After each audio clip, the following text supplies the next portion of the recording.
tape hiss, a distant radio scanning between stations. Static crackles, then a synth pad fades in. A soft kick enters every 4 seconds. Rain on a window. Between midnight and 3 a.m., there is a country no one talks about. Not quite asleep, not quite awake, just floating in the static, the doubt. And the wonder, the hours have no names here. They hum like a refrigerator's prayer. I am studying but also disappearing. The page is open, the page is a stare to somewhere I can't name. The static is not interference, it's the language of the between, the almost automatic breath of a mind that's done with courage and just wants to exist. Between the hours, between the chapters, between the powers. Static between the hours. The clock is a suggestion. Static between the hours. The mind becomes a question. Static between the hours, where the answers don't arrive, but the questions learn to thrive. Static between the hours. Not lost, not found, not late, just floating in the gray estate. Static between the hours. The radio plays nothing clear, but the nothing is what I want to hear. I was reading about neural pathways at 2:47 a.m. Then I stopped, not because I gave up, because the words became a dam. Behind a dam, a different river flowed, not knowledge, just feeling. The feeling of being a quiet liver, of time not stealing, healing. The static between the hours is not empty, it's full of almost thoughts. The lecture I half remember from 20 months ago. The love I forgot was fought, for the static holds the debris of the day I let it wash over me. Static between the hours, where the answers don't arrive, but the questions learn to thrive. Static between the hours. Not lost, not found, not late, just floating in the gray estate. Static between the hours. The radio plays nothing clear, but the nothing is what I want to hear. There is a Japanese word, yugen, awareness of the profound mystery of the universe, not understanding, just seeing the darkness behind the leaves of a tree. That's the static between the hours. I don't need to solve the equation tonight, I just need to sit in the quiet powers of not knowing. The dim light of the between. The textbook is closed now, but not finished. The static is the vow I make to myself. You don't have to earn every minute. The static is the urn, holding what you couldn't carry. The between hours are not scary, they're the only honest place where the mind can rest its face. The radio scans, no station sticks. Static between the hours. The fix is not to find a signal, the fix is to love the hiss, the clicks, the mix.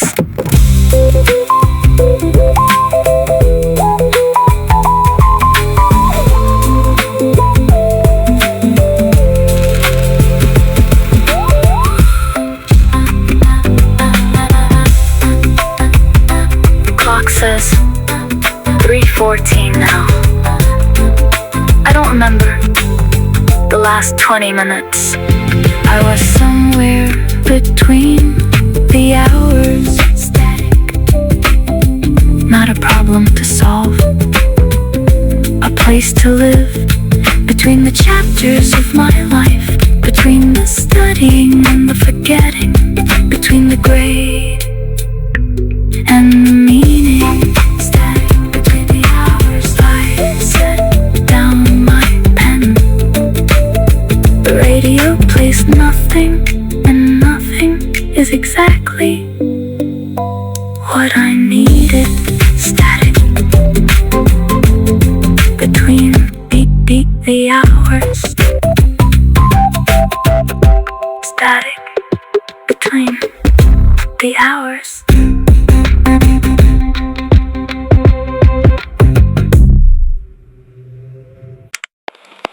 Distant bus engine rumble, rain tapping on glass.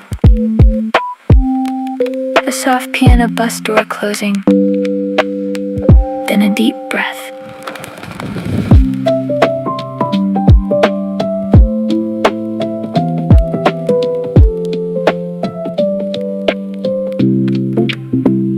The world outside the bus window is a geometry I never learned in class. Triangles of street light on wet asphalt, rectangles of yellow light where people pass and disappear. The rain draws parallel lines down the glass, a study in perspective. The girl across from me is solving something in her mind. Her lips move silently, she's not defective.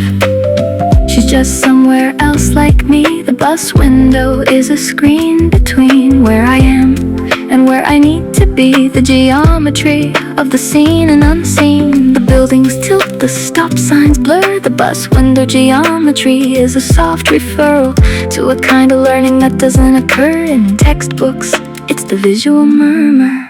Bus window geometry, rain lines, street light beams. The world outside is teaching me without equations, without extremes. Bus window geometry, triangles of amber light. The city bends, the water beats, and I learn without the fight. Bus window geometry, no homework, just the ride. The shapes outside are temporary, but something good is growing inside. I used to hate the commute, 40 minutes of lost time, I'd say. But now I see it as a different route into understanding, a different way. The woman in the front seat is reading a paperback. The spine is cracked, she's been here before. The man behind me is napping, his head is slack. Metronome against the window, a metaphor for surrender. The bus window geometry includes the reflection of my own face, overlaying the city, a small colony of two worlds sharing the same space. The me inside and the outside world, the street light halo on my cheek. The learning is not in the pages hurled at me, it's in the peak of a triangle formed by a sign and a tree. And the rain bus window geometry. Bus window geometry, triangles of amber light. The city bends, the water beads, and I learn without the fight. Bus window geometry, no homework, just the ride. The shapes outside are temporary, but something good is growing inside. Euclid would have loved the bus window, not for the proofs, for the movement. The way a triangle changes as you go, the way perspective is an improvement on stillness. The girl across from me closes her notebook, looks up, catches my eye. She smiles small, then looks back at the geometry of the rain. We don't speak, we don't try. Two students on a bus at night, each learning something different. The bus window geometry isn't right or wrong, it's just present, just evident. I think about the theorems I'm memorizing and the ones the window is drawing. One for the exam, one for the rising of the soul. Neither is boring, both are geometry, both are true. The bus window shows me something new.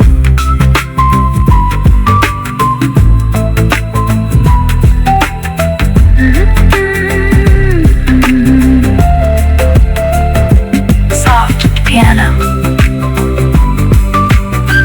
with rain samples, light bass on 1 and 3. A distant bus stop bell at 4:15. The sound inside at 5. The bus slows, my stop is next. I gather my bag, the girl looks up again. We don't wave, just geometry. Bus from the geometry. The last triangle of the night. A street light, a puddle, my hand on the rail. I step off the bus, drives away. The rain continues. The shapes are gone now, but something stayed. Bus window geometry, not for the exam, for the rest of my life.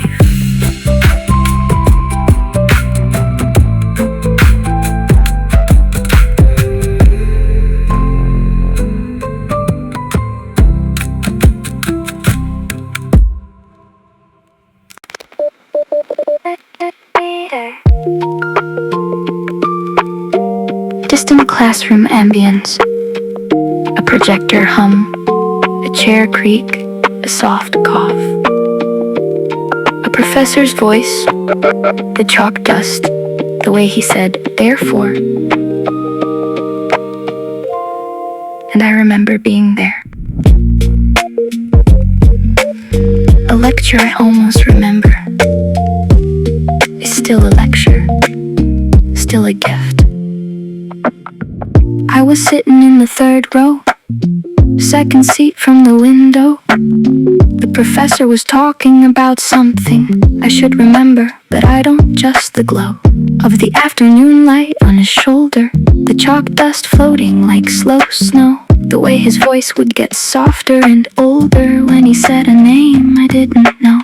I took notes, I still have them somewhere in a box. The handwriting is small and neat, but the content is thin as air. Just fragments, a date, a name, a street.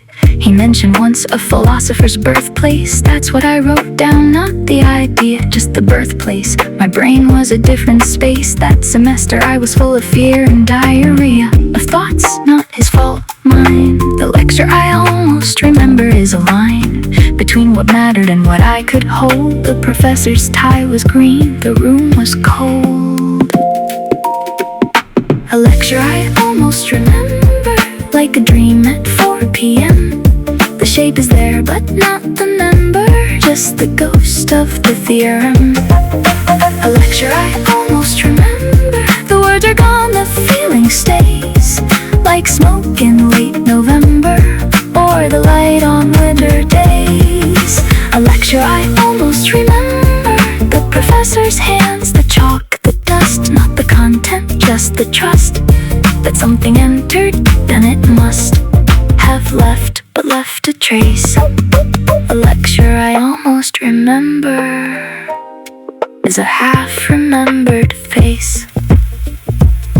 I found my notebook from that semester last week. Under my bed, the spine was cracked. I opened to the page with the philosopher's birthplace, Greek.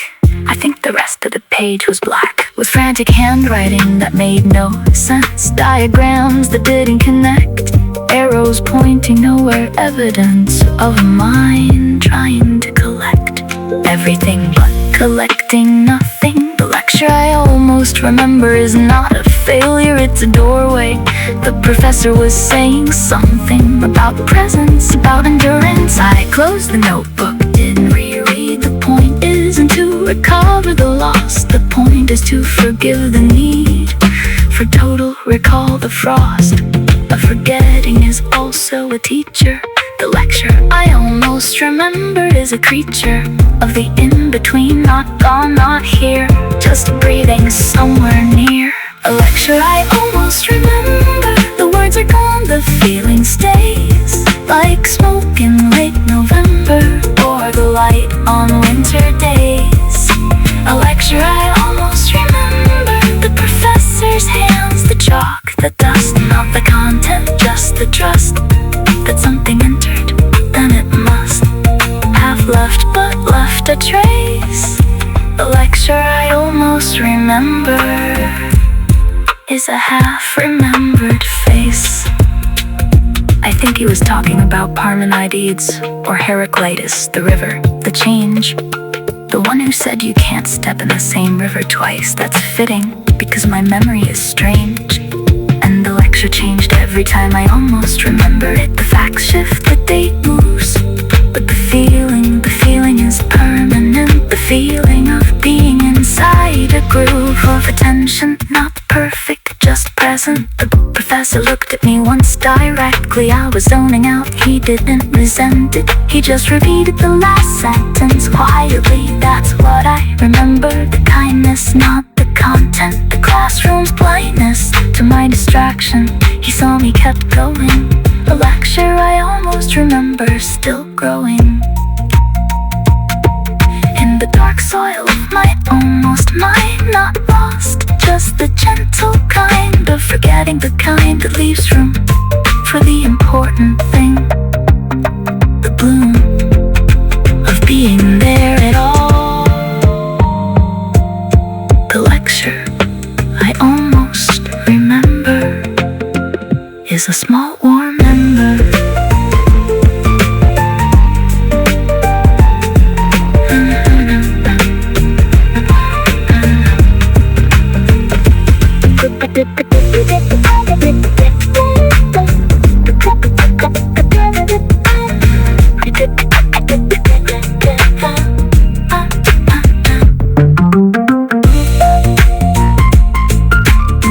I don't remember the theorem.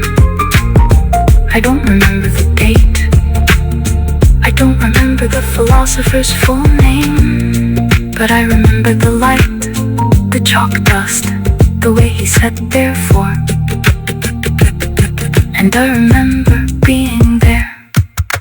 A lecture I almost remember is still a lecture, still a gift.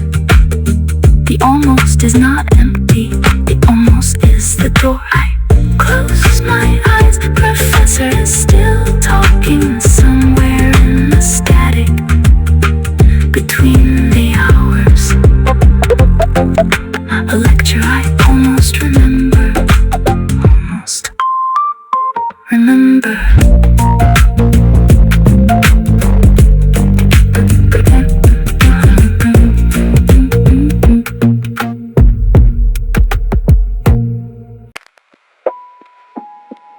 A coffee cup being set down heavily, a soft, tired sigh.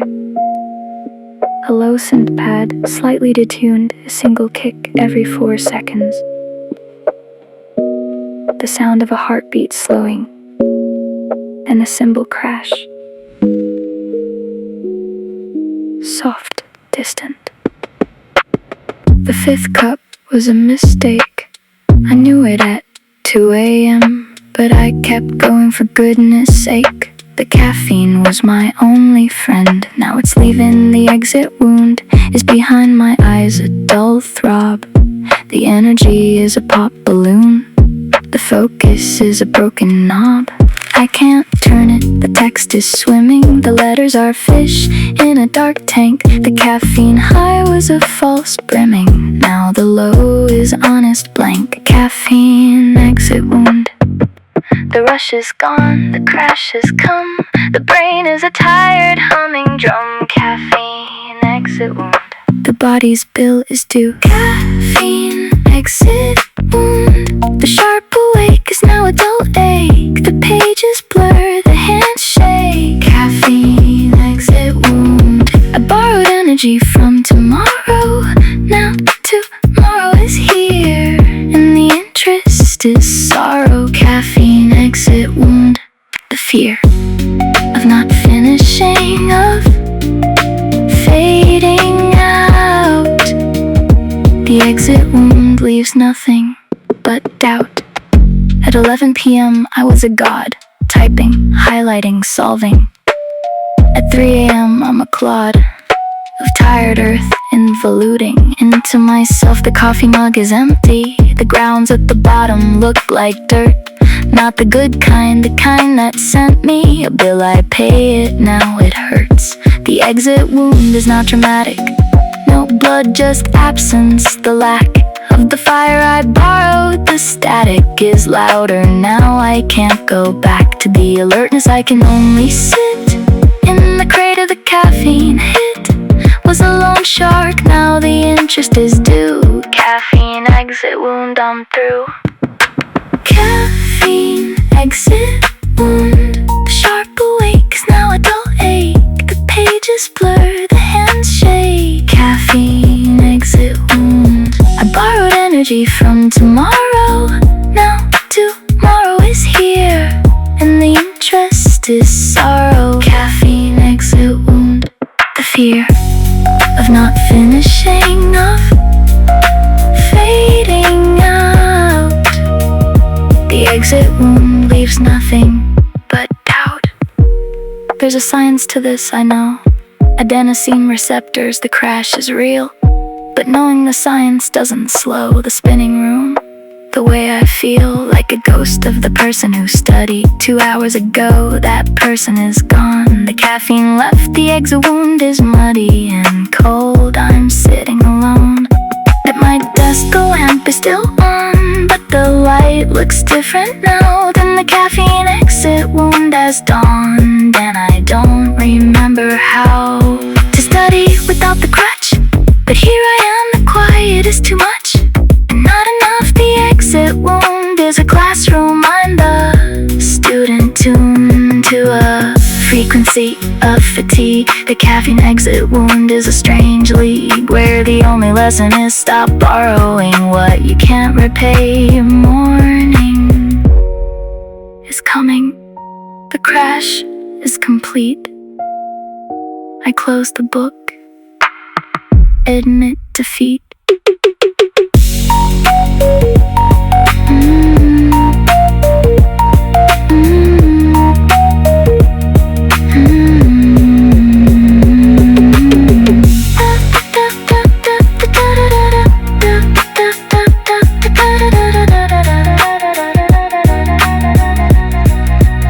The caffeine is gone. The caffeine is gone. The exit wound is clean, not bleeding, just empty. I put my head on the desk. The page is blurry, not from tears, from exhaustion. Caffeine exit wound. You taught me something the hard way. I can't borrow from tomorrow. Tomorrow always collects. So I sit here in the crater, not studying, just breathing. Caffeine exit wound. Exit wound.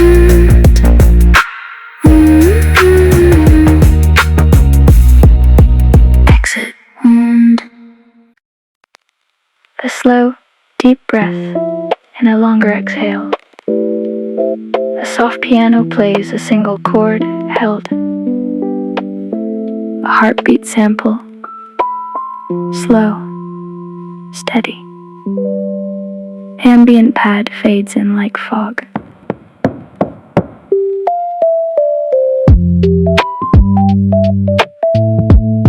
There was a year I forgot to breathe. Not literally, the lungs worked, but the space between inhale and exhale was filled with panic. The perks of overachieving. I was studying like my life depended on the grade. I didn't sleep, I stopped moving. I turned my body into a barricade against failure, but failure came anyway. Not in the grades, in the chest, the tightness, the forgetting to play, the small game of rest. The year I forgot to breathe was the year I forgot to live. I was a machine, I didn't grieve the loss, I just had nothing to give. The year I forgot to breathe, my shoulders lived near my ears. The year I forgot to breathe, I mistook exhaustion for cheers. The year I forgot to breathe, the page was a predator, not a friend.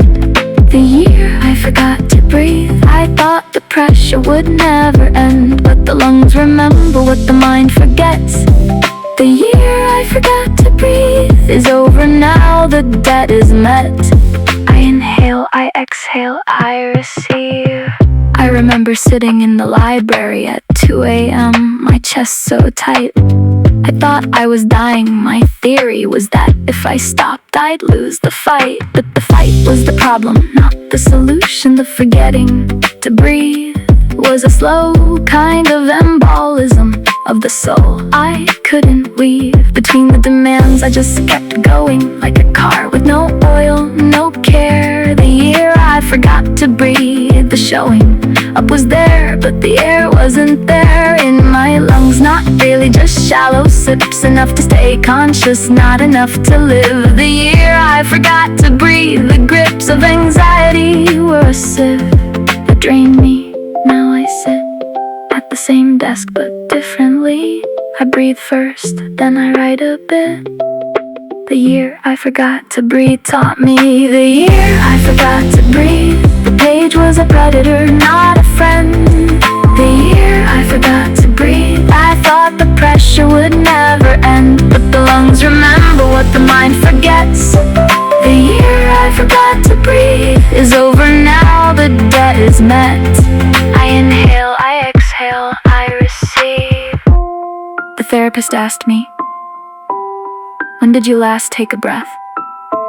Just for yourself, not to prepare for the next sentence. Just to feel the air in your chest. I couldn't answer.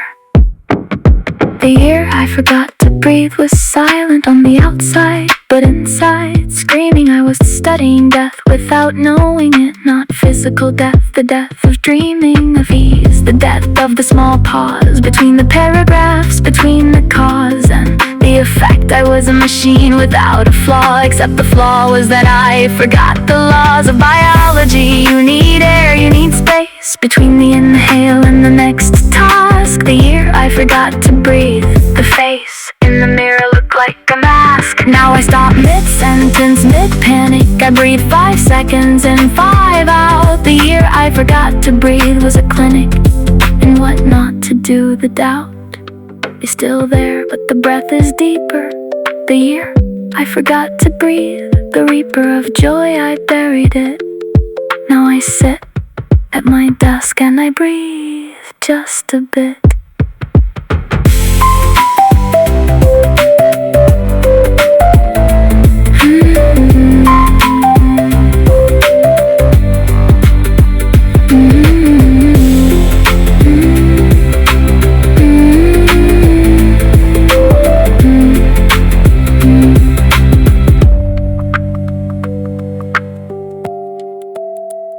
The year I forgot to breathe is not this year. I close my eyes, hand on my chest. I feel it rise, fall, not studying, just being. The page can wait, the grade can wait, the breath cannot wait. So I breathe in, out. The year I forgot to breathe is over. I inhale the present, I exhale the past. The year I forgot to breathe forgot me too. Goodbye.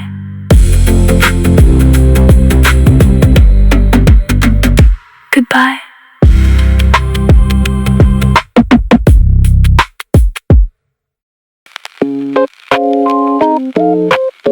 The low hum of an emergency light, slightly electric, slightly flickering.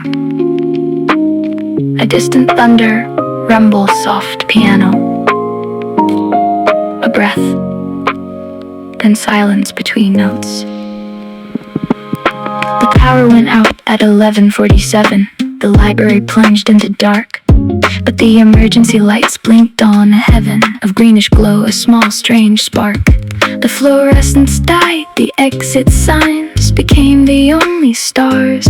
I was alone, the other students' spines were shadows. The reading was no longer ours, it was mine. The emergency light was not generous, it gives just enough to see the page but not the fright.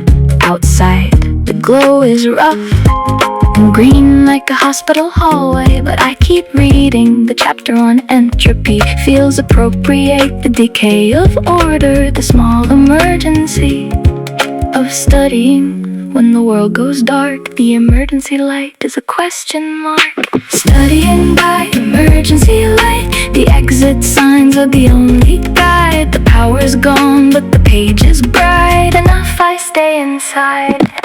Studying by emergency light, the green glow on my hands. The rest of the room is a different night. I don't make demands of the darkness. I just read line by green-lit lines. Studying by emergency light, the lead of the moment, the small sign that the world can break, but the learning doesn't stop. Studying by emergency light, the ache is beautiful. The top of the page is green, the bottom is black. I keep going, I don't look back. The thunder is closer now. The emergency light flickers for a second, total dark, then the hum returns. I don't panic. The chapter on disaster literacy, the way the stomach churns. Before the earthquake, I'm studying crisis management by emergency light. The irony is rich. The page talks about backup systems, the practice of resilience. The emergency light is a switch between fear and function. I underline a sentence. The first response is breathing. I breathe. The green glow is a sign that someone designed this. The receiving end of the grid failure, the small mercy of a battery. Studying by emergency light, the surgery, a focus in the dark. The scalpel is the pen.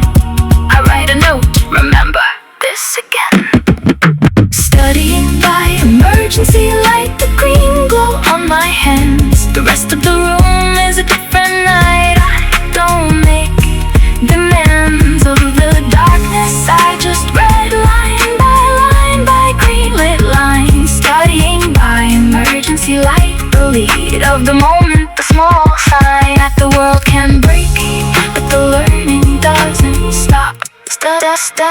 Studying by emergency light, the ache is beautiful. The top of the page is green, the bottom is black. I keep going, I don't look back. The emergency light is not designed for comfort, it's designed for survival, just enough to find the exit, to sign the transport of the wounded, but I'm using it for something rougher. Studying, not escaping. The irony is that the chapter is about infrastructure, and here I am, a small colony of one. The emergency light is a pastor of Minamili's that asks, what do you really need to see? Not the whole page, just the sentence where the answer hides. The emergency light is a decree of subtraction. I feel no repentance for the lost lines in the dark corners. The green glow is a warning and a gift. Studying by emergency light, the mourners are the ones who can't shift their expectation. I shift, I read slower. The emergency light hums like a friendly motor. The thunder passes, the rain begins. The green glow holds my study wins. Not because I finished, because I stayed in the strange green temporary shade of a building that almost lost its power. Studying by emergency light, the hour is a teacher, the low hum is a choir. Emergency light.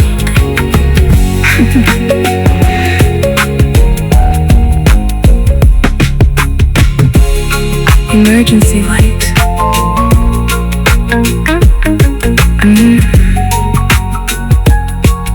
Emergency light. Emergency light. Emergency light. Green and gone now, but remember.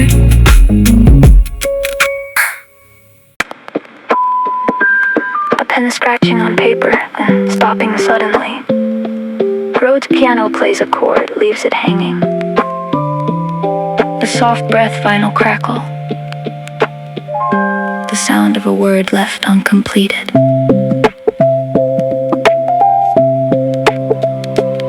was writing something important, or I thought it was important. Mid-sentence, my hand stopped. Not from fatigue, from a different port. Of call, the thought changed direction. Mid-word, the pen hovered. The sentence was a reflection of something not yet discovered.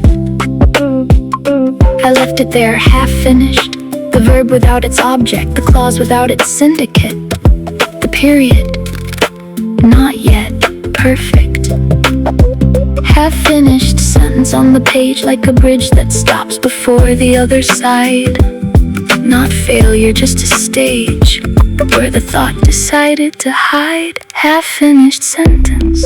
What were you going to say? Half-finished sentence. Did you lose your way or find something better in the pause? Half-finished sentence. The cause. Half-finished sentence on the line. The ink is wet, the thought is mine, but incomplete, and maybe that's the truth of how the learning sat. Half-finished sentence, not a flaw. A door that doesn't need a jaw to speak. The silence is the rest. Half-finished sentence knows best. I went back to the sentence an hour later, hoping to finish it clean, but the half was better. The creator and me knew what I hadn't seen. The sentence wanted to stay open, like a question mark without the curve. The half-finished was a token of a mind that didn't have the nerve to close something that wasn't ready. The second half would have been a lie, so I left it there, unsteady and beautiful. The why is simple, not everything needs completion. The half-finished sentence is a permission to rest in the almost. The tuition of learning is the recognition that some thoughts are half-born, and that's not lost, that's a form. Half-finished sentence on the line. The ink is wet, the thought is mine, but incomplete, and maybe that's the truth of how the learning sat. Half-finished sentence, not a flaw. A door that doesn't need a jaw to speak. The silence is the rest. Half-finished sentence knows best. The poet said a poem is never finished, only abandoned. Maybe the same is true for a sentence in a study guide. The half-finished is not a random act of laziness, it's a place to hide. And also to reveal the missing words are louder than the ones on the page. The half-finished sentence herds the reader into a different stage of understanding. The gap is a teacher. What would I have written?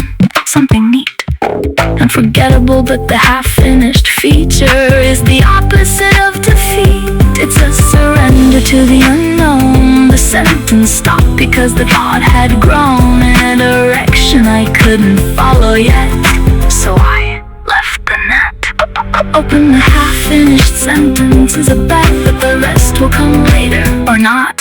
Either way, the page has a spot where the mind admitted I forgot where I was going, and that's fine. Half-finished sentence, a small, kind shrine.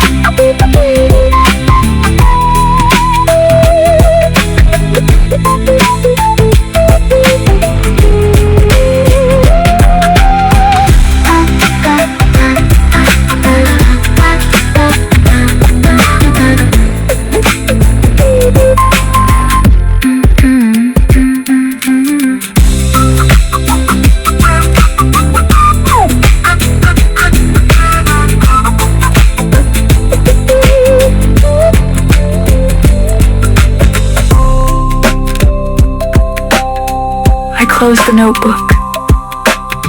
The half-finished sentence is still there, unfinished. I don't complete it. I leave it as a gift to my future self. Half-finished sentence, you are not a mistake. You are a museum of the moment I stopped to breathe, to think, to not know. love you more than any perfect line, because you are honest, half finished. Sentence, sentence. Sentence. Sentence. Sentence.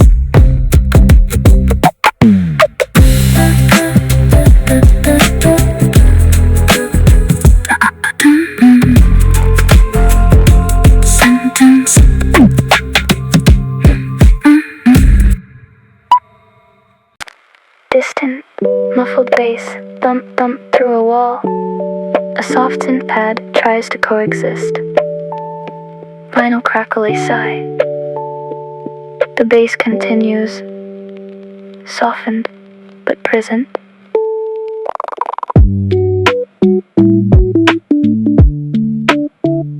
My neighbor's subwoofer is a philosopher of the worst kind, repetitive, loud, unaware. It's 2 a.m., I'm studying Schopenhauer on the will to live. The bass is a dare from the universe. Can you focus with a heartbeat not your own?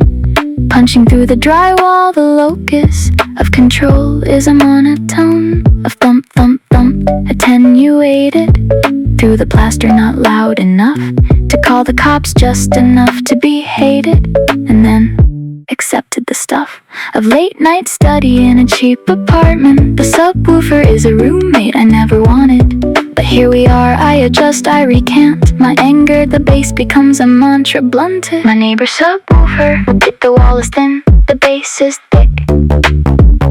My neighbor's subwoofer, I can't change it, I just click into a different gear. The thump is now a metronome, a strange low vowel. My neighbor's subwoofer through the wall, thump, thump, thump, a slow, deep call, not to dance, to persevere. The bass is blurry, but it's here. My neighbor's subwoofer, I stop fighting, I'm sedated by the rhythm. The page still turns, the low end pulses, the study burns with a different kind of flame. My neighbor's subwoofer, not a blame, just a fact I read on. Thump, thump, the bass becomes a gentle bump in the night, attenuated, soft. My neighbor's subwoofer, aloft. I imagine them upstairs, a tired shift worker, listening to something with deep lows. Maybe they're studying too, a different lurker. In the same building, the bass is the prose of their existence. I was angry last week, banged on the ceiling with the broom.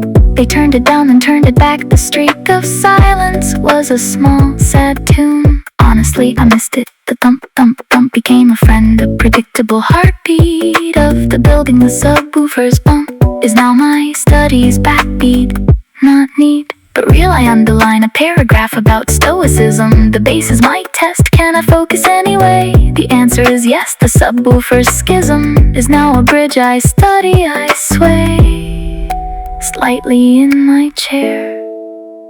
The neighbor's bass is a strange grace. My neighbor's subwoofer through the wall, thump, thump, thump, a slow, deep call, not to dance, to persevere. The bass is blurry, but it's here. My neighbor's subwoofer, I stop fighting, I'm sedated by the rhythm. The page still turns, the low end pulses, the study burns with a different kind of flame. My neighbor's subwoofer, not a blame, just a fact I read on. Thump, thump, the bass becomes a gentle bump.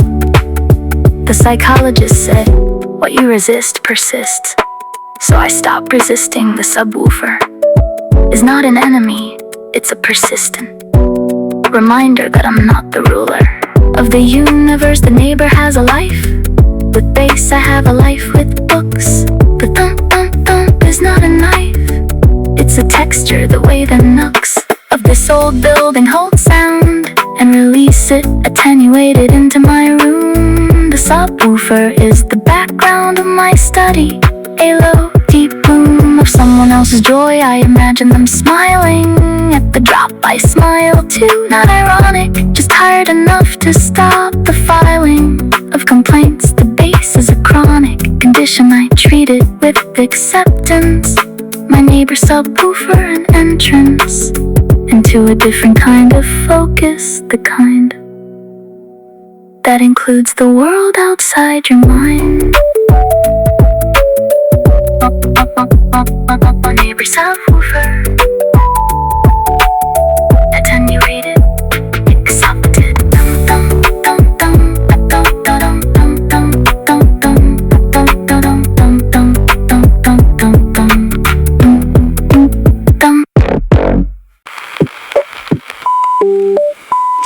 The sound of a highlighter pen dragging across paper.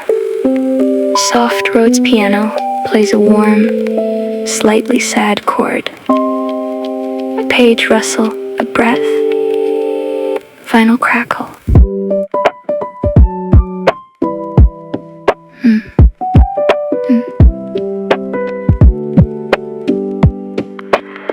I found an old textbook from last semester. Flipped through it out of boredom. Bright yellow highlights everywhere, a treasure of forgotten importance. Wisdom's kingdom that I don't remember. Page 42 is neon yellow, 3 paragraphs. I read it now. Nothing, the residue of effort, the ghost of the laughs I didn't have.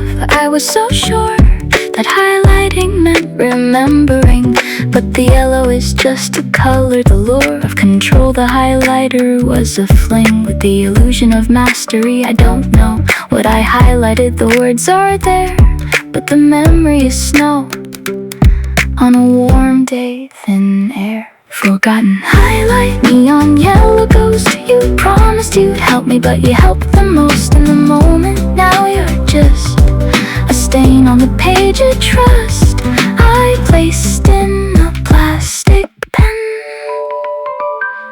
Forgotten highlight again.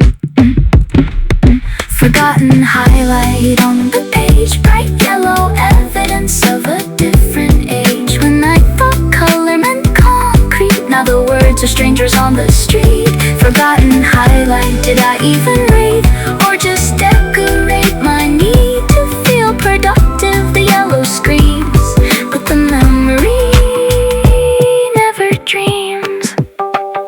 Forgotten highlight, you lied to me, not maliciously, just quietly.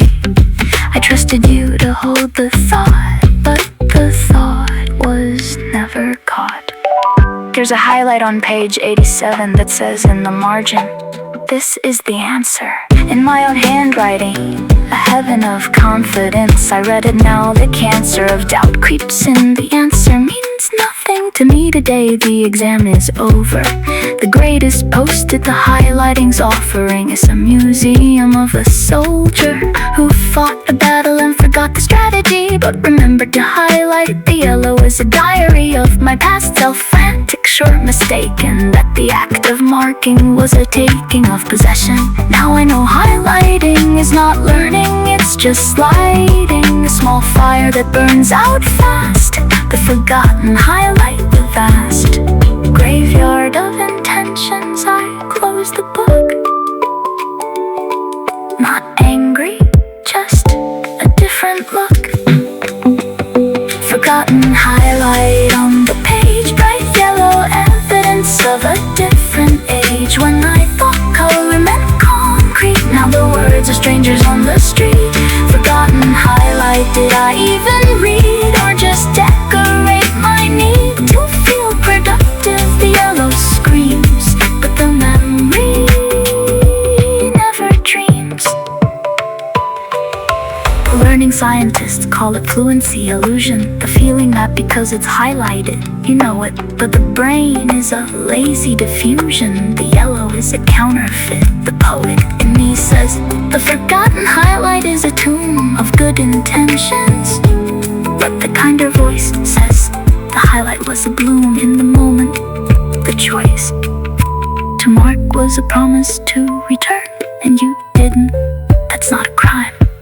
The forgotten highlight is an urn holding the ashes study time, not wasted, just unremembered. The page is still there, the yellow is surrender to the past. I flip through the book, not to relearn, just to look at the ghost of my former self. Highlighter in hand, a different shelf of understanding. I was trying, forgotten highlight, no more crying. You did your job, you marked the spot, even if the memory forgot.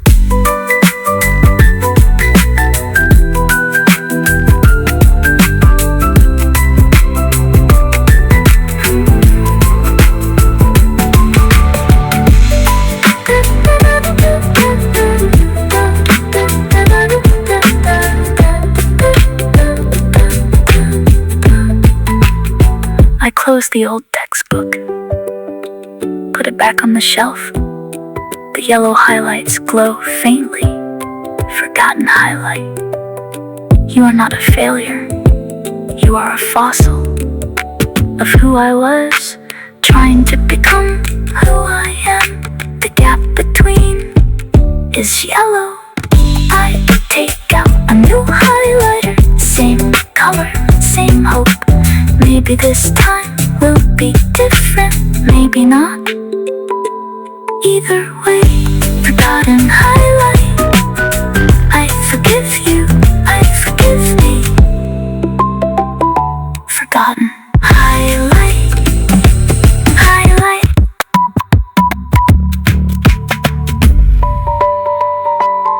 Forgotten highlight, highlight. Clock ticking slowly, deep ambient pad, low and rumbling. A single piano note held the sound of a pen tapping. A breath, then silence between thoughts. It's 3 a.m. and I'm reading a footnote. At the bottom of page 104, the main text is about economic theory, but the footnote is about something more. It says, see also Camus on the absurd. That's it. One line, a small door. Into the void I close the textbook and stare at the wall. The core of my studying suddenly seems small. The exam, the grade, the GPA. The footnote opened a different hall, and I walked in, the price to pay for curiosity. Now I'm sitting here at 3 a.m. wondering why I'm alive. The footnote was a small kind spear into the heart of the drive to achieve. What's the point? The footnote asks, not in words, in silence, in the gap between the economic models and the masks we wear. The footnote is a map to nowhere, and I'm following it.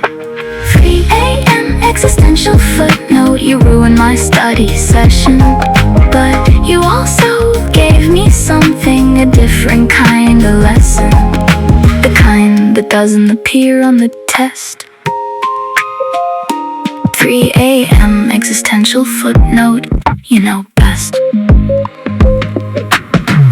a.m. existential footnote. The grade doesn't matter, the page is a boat on a dark sea. The footnote is the oar that rows me to a different shore. 3 a.m. existential footnote. Why am I here? Why do I note every fact, every date, every name? The footnote whispers, not for the grade, for the game of being awake at 3 a.m. when the questions have no answer. Amen. Camus said we must imagine Sisyphus happy, pushing the boulder up the hill, only to watch it fall the sappy. Truth is that studying feels like that still. I memorize, I forget, I memorize again. The footnote at 3 a.m. asks, why? Not in a cruel way, like a friend who sees you crying and doesn't try to fix it. Just sits beside you on the floor of the library at an ungodly hour. The footnote is not a rescue, it's a flower growing in the crack of the pavement of certainty. The existential footnote is a statement that the questions are bigger than the answers, and the studying is just the dancers moving while the music plays, not to reach the end. to fill the days. 3 a.m. existential footnote. The grade doesn't matter, the page is a boat on a dark sea. The footnote is the oar that rows me to a different shore. 3 a.m. existential footnote. Why am I here? Why do I note every fact, every date, every name? The footnote whispers, not for the grade, for the game of being awake at 3 a.m. when the questions have no answer. Amen. I call it the 3 a.m. existential footnote phenomenon. You're studying hard, focused, productive. And a small aside, a reference, a name becomes a crack in the structure, the seductive. Full of the void, you put down the highlighter and ask, what is the meaning of all this? The textbook doesn't have an answer, it's brighter to ignore the question. But the abyss is patient, the footnote is an invitation not to despair, to depth, the realization that the exam's not the purpose of your breath. The footnote is a small death of the false self, the achiever, the greater, the frantic. At 3 a.m. the footnote is romantic. In the truest sense, it returns you to the wonder, not the grade, not the blunder of forgetting a date. The footnote says you are alive. These are not the only ways to spend your hours, but if you choose to study, do it with the awareness that nothing is muddy. Everything is clear and unclear at once. The 3 a.m. existential footnote is a dunce cap for the ego. I wear it proudly. I close the textbook. I breathe loudly.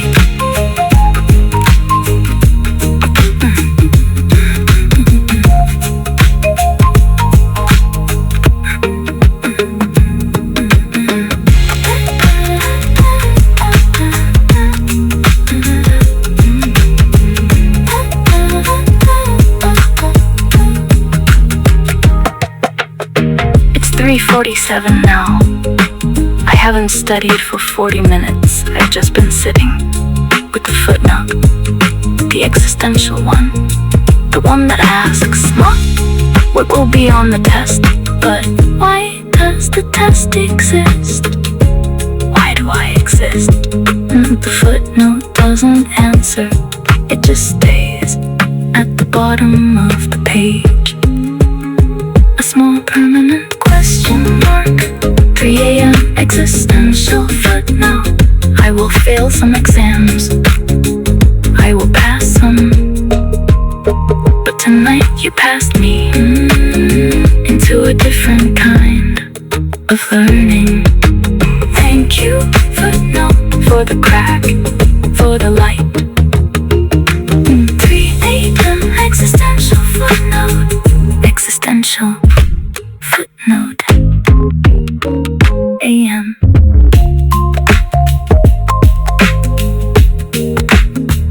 AM. AM. The sound of a modem restarting. Clicks, whirs, a soft beep. A synth pad fades in, warm but alone. The sound of a laptop fan slowing down.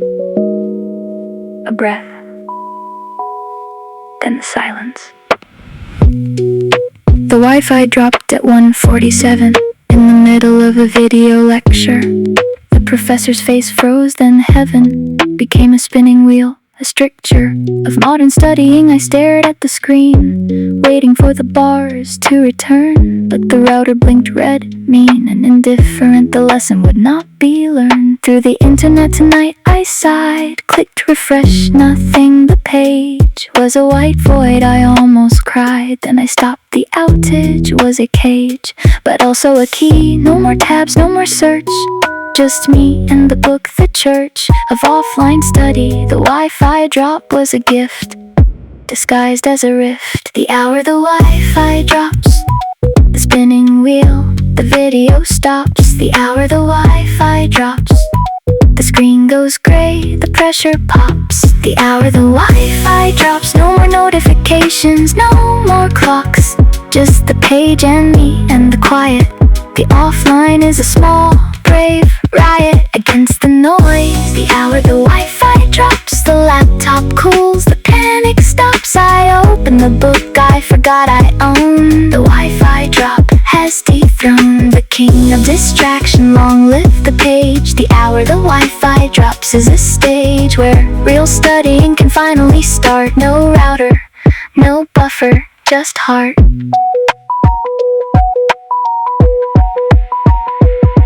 I lit a candle, the screen went dark. Not completely, battery still glowed.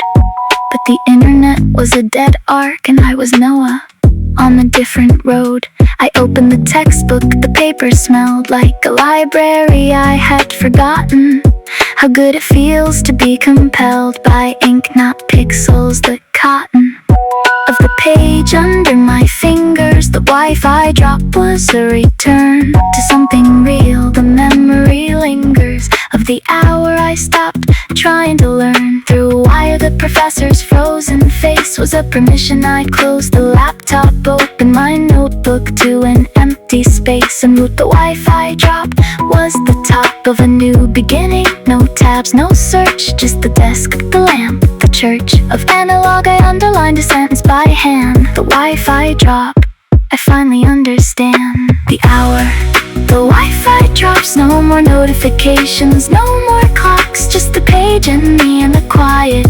The offline is a small, brave riot against the noise. The hour the Wi-Fi drops. The laptop cools, the panic stops. I open the book I forgot I owned. The Wi-Fi drop has dethroned the king of distraction. Long live the page. The hour the Wi-Fi drops is a stage where real studying can finally start. No router, no buffer, just heart.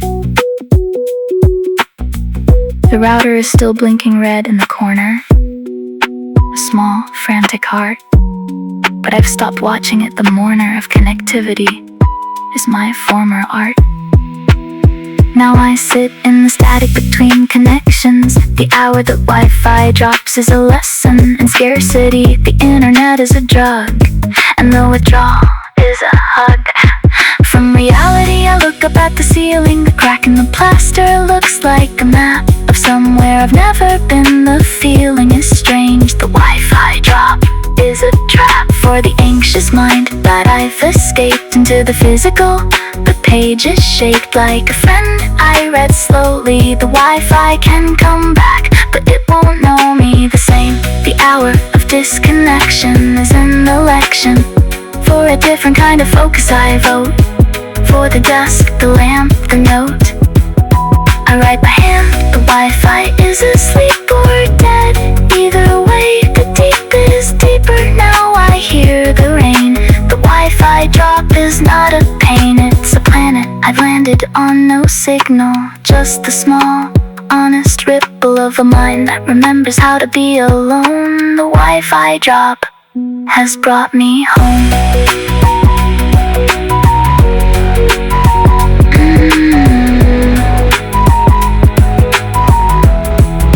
The Wi-Fi drop has brought me home.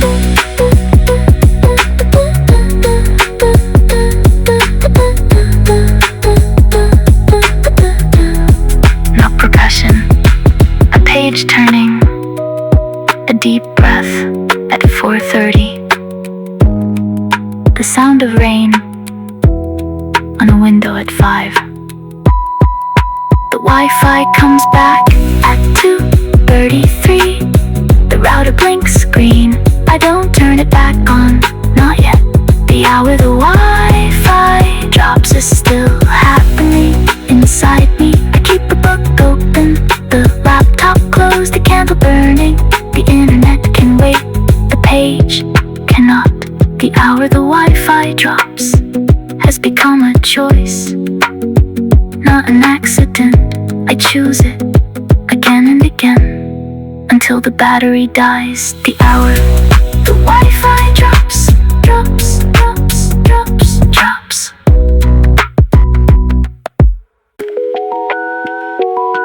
sound of a post-it note being peeled from a pad.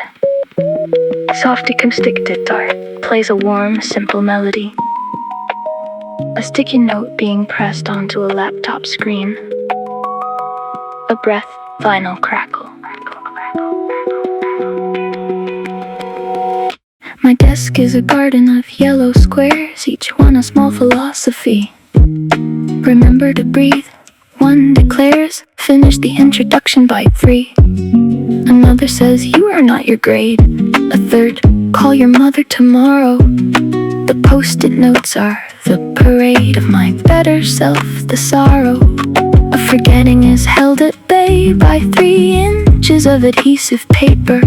I write a new one every day. A small, bright taper against the void. Post-it note philosophy is not deep, it's just a small apology to my future self for the chaos of the mind. Post-it notes are the kind of wisdom that fits in the margin, not Nietzsche. Just don't forget the garlic for dinner, and somehow that's a larger truth. The small things are the inner sanctum of survival. Post-it note philosophy. Post-it note philosophy. Yellow and square, you hold the parts of me that the panic cannot tear. Post-it note philosophy. Stuck to the edge of my screen, you are enough, the small decree of a mind trying to stay clean. Post-it note philosophy. Drink water, stand up, stretch. The big questions fade away when the small ones overarch. Post-it note philosophy. I build a fortress out of glue and yellow paper. It's a small victory, but it's true, it's true. Today's post-it says, you survived yesterday. I wrote it last night at 2 a.m. This morning I read it, the fray of my nerves calm. The little gem of a sentence, not you will change the world, just you survived and that's enough. The post-it note philosophy has unfurled a different kind of tough. Not the toughness of the marathon runner, the toughness of the person who gets out of bed when the blankets are a better stunner of comfort. The post-it note said, but I needed not glory, just acknowledgement. The small yellow square is a sacrament of the ordinary. I peel a new one now, right? The answer will come somehow. Not today, not tomorrow, but eventually. Post-it note philosophy gently. Post-it note philosophy. Stuck to the edge of my screen, you are enough, the small decree of a mind trying to stay clean. Post-it note philosophy. Drink water, stand up, stretch. The big questions fade away when the small ones overarch. The ancient philosophers wrote scrolls, thousands of words on the nature of virtue. I write 3 inches of yellow. The souls of the dead Stoics would certainly hurt you with their judgment, but Epictetus would approve. He said, don't explain your philosophy, embody it. My post-it notes are the move of embodiment, the small bit of wisdom that actually changes behavior, not the unexamined life is not worth living, but take out the trash. Show your neighbor kindness. Post-it note philosophy is forgiving of our limits. We cannot hold the grand ideas all day. We can hold the yellow square that says you are allowed to make mistakes. The adhesive is the prayer of the overwhelmed student. I stick another note on the wall above my desk, one thing at a time. The philosophy of the quote is not profound, but it's mine. The post-it notes are a ladder from the panic to the peace. Each wrong is a small sentence. It doesn't matter if the sentence is unsung by the philosophers. The yellow garden grows and I water it with the small prose of survival. Post-it note philosophy, the art of not falling apart.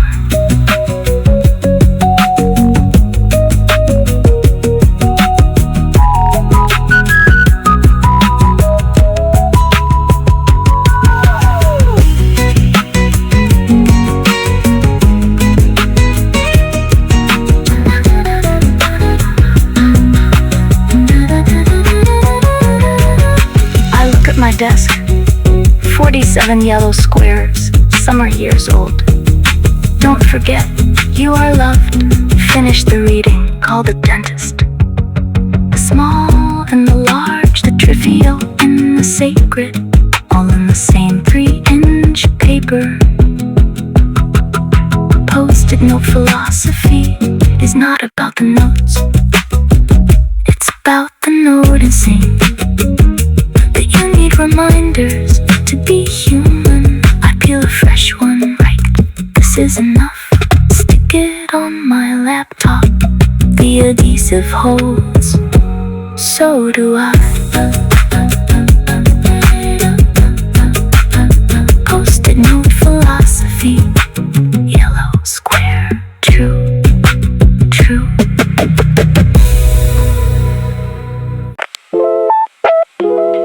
Distant wind, soft snowfall, the gentle hiss of flakes. A single piano note, repeated like a heartbeat. Library ambience, a distant heater hum, a page turn. A breath, then silence between flakes.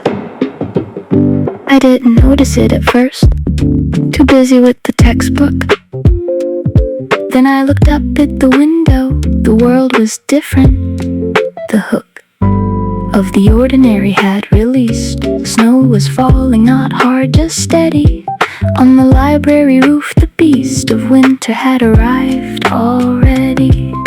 The reading seemed smaller, the exam less urgent. The snow was a blanket over the panic. The quiet clam of the flakes was a different planet. Landing on the building, I set down my pen. Snow on the library roof, the when is now, the where is here, the why is just beauty, no need to try. Snow on the library roof, the flakes are silent, the world is proof that stillness still exists. Snow on the library roof, the mists of worry melt just for a moment, just tonight. Snow on the library roof, a quiet light. Snow on the library roof, the reading can wait, the grades are aloof. The flakes are the only lesson now, how to fall without a vow, to land somewhere important. The roof is just a roof, but the snow is the truth, that beauty interrupts the grind. Snow on the library roof, I don't mind the distraction, I don't mind the pause. The snow is the most important clause in the contract of being alive at 2 a.m. Snow on the library roof, amen. I walked to the window, pressed my forehead against the cold glass. The parking lot was disappearing, the world was being fed white. The snow was a slow plot against the gray. The library roof was a field of untouched quiet. I thought about the students on the floor above.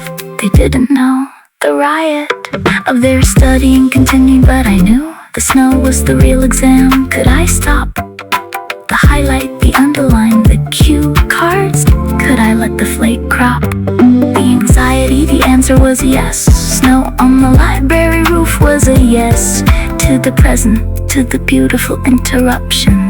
The snow was the only instruction. Snow on the library roof, the reading can't wait, the grades are aloof. The flakes are the only lesson now, how to fall without a vow, to land somewhere important. The roof is just a roof, but the snow is the truth, that beauty interrupts the grind. Snow on the library roof, I don't mind the distraction, I don't mind the pause. The snow is the most important clause in the contract of being alive at 2 a.m. Snow on the library roof, amen. The librarian walks by. She sees me at the window. She doesn't shush me, she looks too. For a moment we are co-conspirators in the slow admission that the snow is more important than the due date of the book. She whispers, "It's beautiful." I nod, she walks away. The snow continues. The library roof is a cathedral of light. The minimal sinews of the flakes are meditation. An impermanence in the morning, it will melt. But right now, it's a station of grace. The cards are dealt, and I'm not playing poker with my future. I'm watching snow. The rupture of the ordinary is a gift. The library roof is a continent. The snow is the proof that the universe is not just equations and grades. It's also the soft parade of weather. I lean my head against the glass. Snow on the library roof. The mass of my worry is lighter now. The flakes are small permission slips for breaks.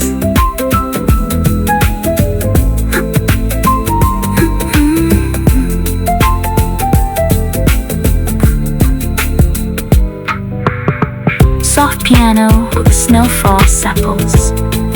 Distant wind, no percussion for 45 seconds, then a single soft kick every 8 seconds.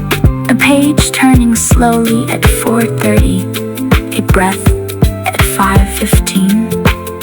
The sound of a flake hitting the window at 5:45. I return to my desk, but the snow is still on the roof, and in my mind I read the same sentence 3 times. Not because I forgot, because I'm letting the snow in. Snow on the library roof is also snow on the library windows, on the library steps, on the library of my heart. I close the book, it's not finished, just full snow on the library roof. Thank you for the interruption, for the white, for the reminder that studying is not the only religion. The snow is the sermon, the roof is the pew. I am the congregation. Snow on the library roof, snow, roof, night. Snow on the library roof, night. Snow, snow, snow, roof, night. Snows, no, night. I didn't notice it at first, too busy with the textbook. Then I looked up at the window. The world was different, the hook of the ordinary had released. Snow was falling, not hard, just steady. On the library roof, the beast of winter had arrived already. The reading seemed smaller, the exam less urgent. The snow was a blanket over the panic. The quiet clam of the flakes was a different planet. Landing on the building, I set down my pen. Snow on the library roof, the wind is now the where is here, the why is just beauty, no need to try. Snow on the library roof, the fakes are silent, the world is proof that stillness still exists. Snow on the library roof, the mists of worry melt just for a moment, just tonight. Snow on the library roof, a quiet light. Snow on the library roof, the reading can wait. A deep, slow inhale, a longer exhale. A chair creaks as someone sits up straighter. A soft kick enters, then a breath of relief.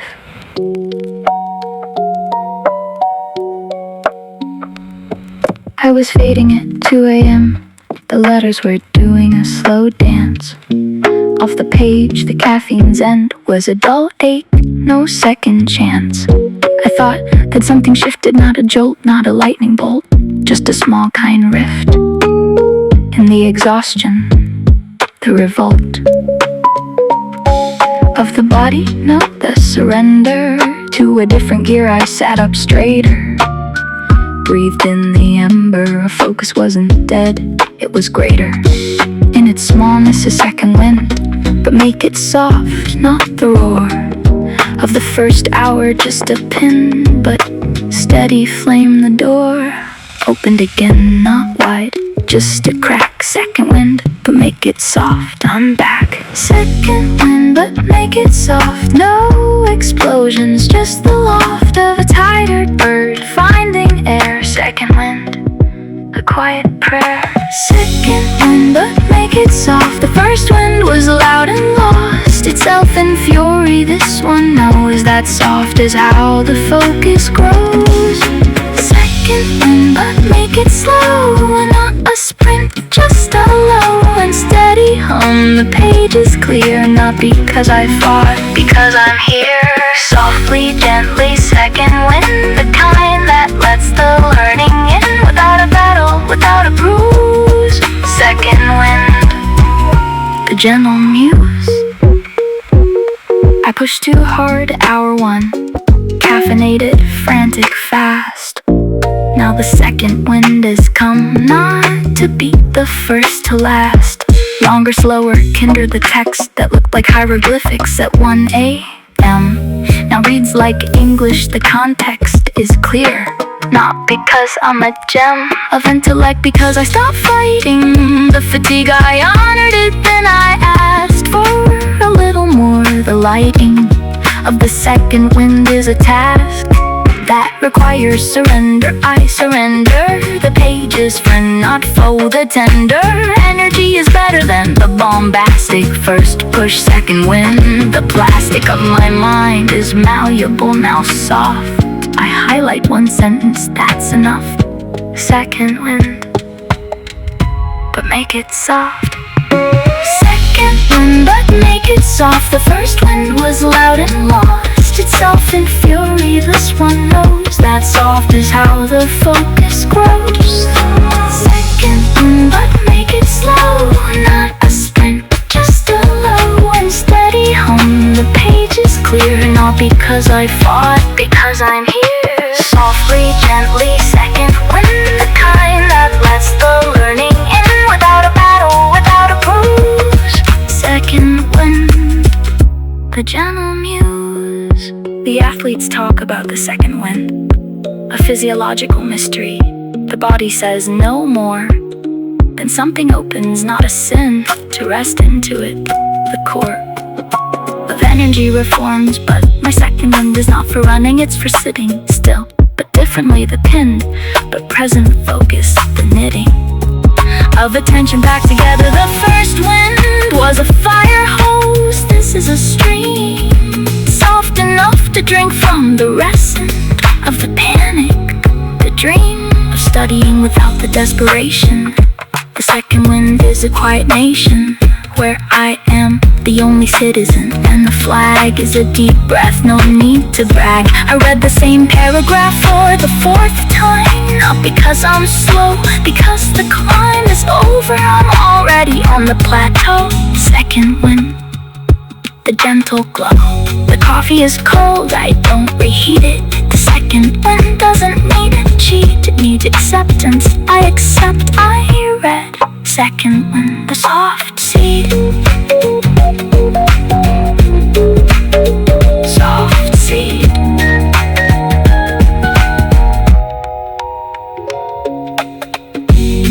It's 3 a.m. now. The second wind is still with me. Not loud, just present. I write the last sentence of the chapter. Not perfectly, just finished. Second wind, but make it soft. You carried me, not over a finish line. Through a doorway, I close the book, leave the highlighter open. The second wind doesn't need to be be here tomorrow if I let it be soft, if I don't demand the roar. Second wind, soft, thank you. Soft, thank you. Soft, slow breathing. A page rustles gently. A piano plays a dreamy, drifting chord. Distant rain on a window. The sound of a pen dropping. Then stillness.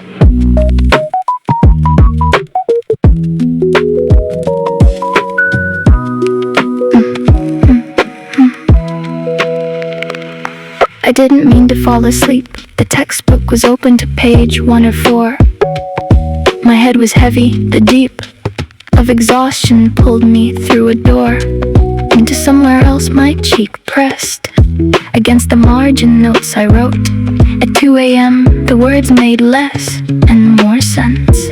A different boat was sailing, I was dreaming of the theorem, but the theorem was dancing. The symbols were soft, not a regimen of logic. The truth was enhancing itself in the fog. Sleeping with the textbook open is not a failure. It's a token of how hard I tried. The page becomes a pillow. The ink becomes a willow of thoughts I sleep. The book breathes with me. Sleeping with the textbook open.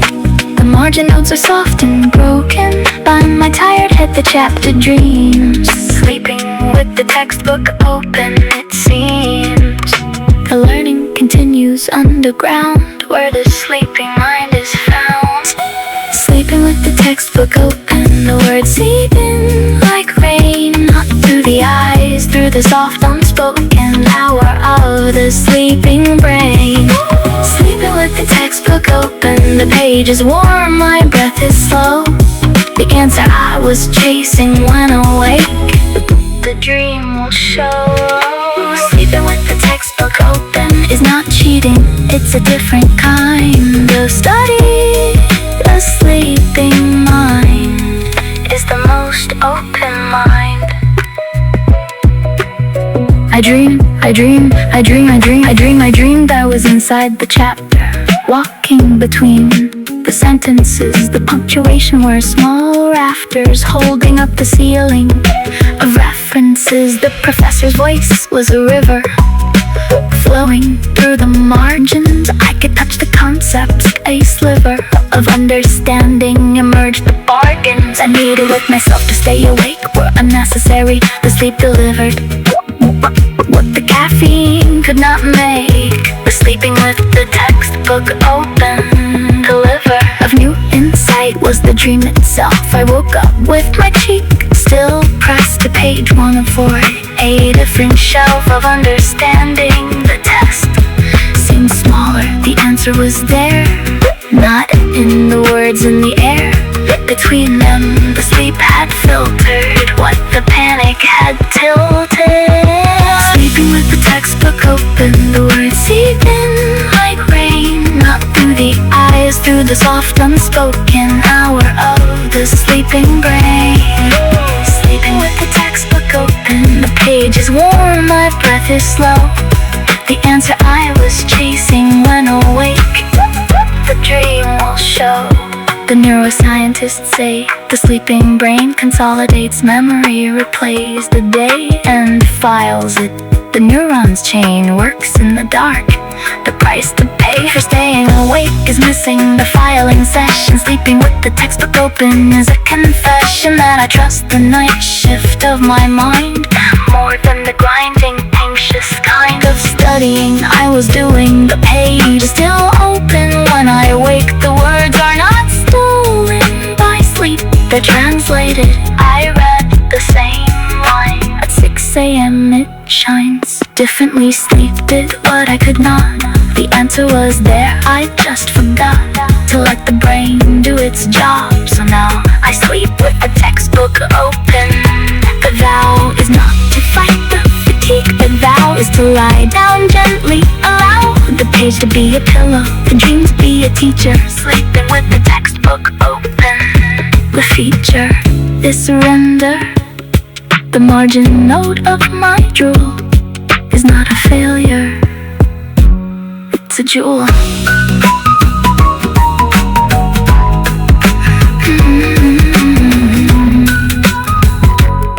A page rustling in sleep at 4. A page rustling in sleep at 4. I wake at 6:14. My cheek has a page print. The textbook is still open. I don't close it. Sleeping with the textbook open was the best study session of the night. I read the paragraph I slept on. It's different now, clearer, softer. The answer was always there. My waking self was just too loud to hear it. Sleeping with the textbook open, I'll do it again tonight. Not from exhaustion, from trust. The page is patient, the dream is wise. The sleep is not the enemy. Sleeping with the textbook open. Textbook open. Sleeping. Sleeping. Sleeping. Sleeping.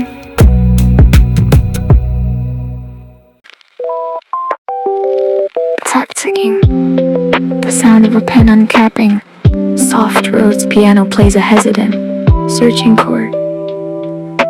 A deep breath. A scratch of pen on paper. Final crackle. Then silence.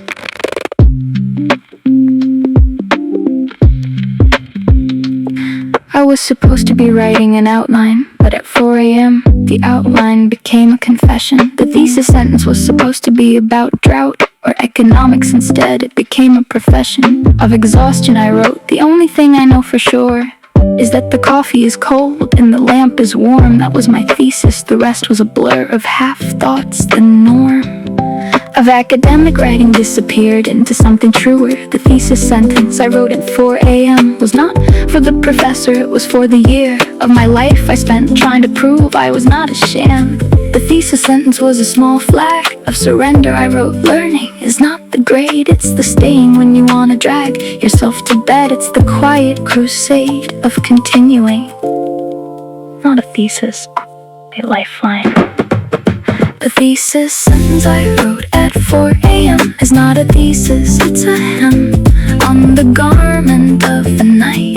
A thesis sentence at 4 a.m. The light is strange, the words are true in a way that 2 p.m. could never do. A thesis sentence I wrote at 4 a.m. The professor would fail it, but I don't care. The only grader is the clock's soft stare and my own tired heart, amen.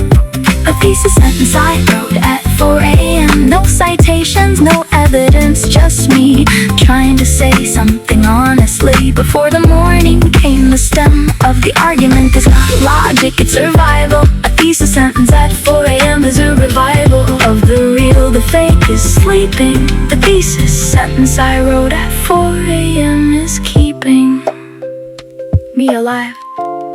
That's enough. That's the whole point. I read it back at 7 a.m. after sleep. It made no sense, the grammar was broken.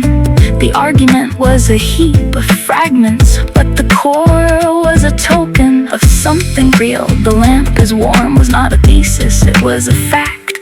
And sometimes facts are the only form of truth that matters. The contract with myself to write honestly at 4 a.m.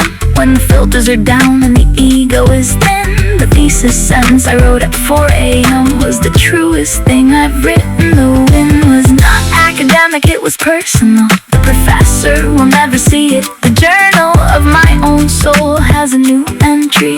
The thesis sentence at 4 a.m. the century.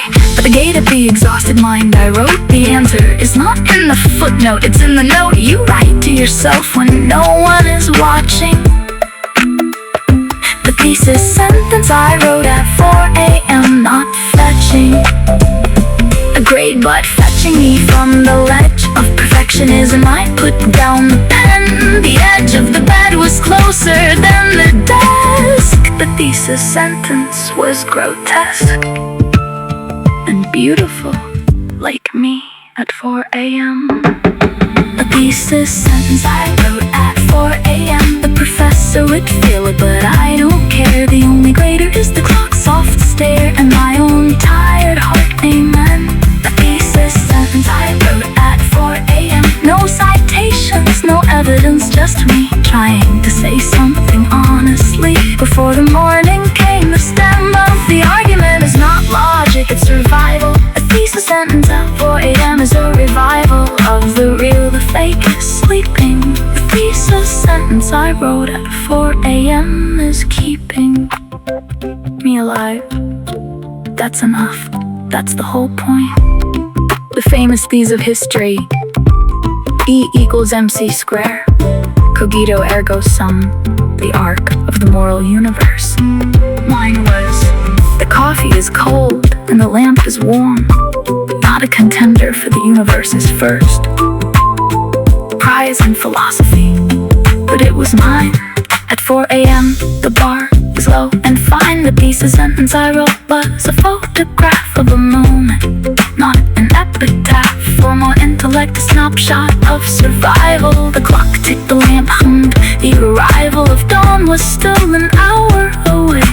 The thesis sentence was the only thing I had to say that was true. No citations needed, the evidence was the tiredness I heeded. I wrote another sentence: I am still here. That's the thesis, the real thesis, clear.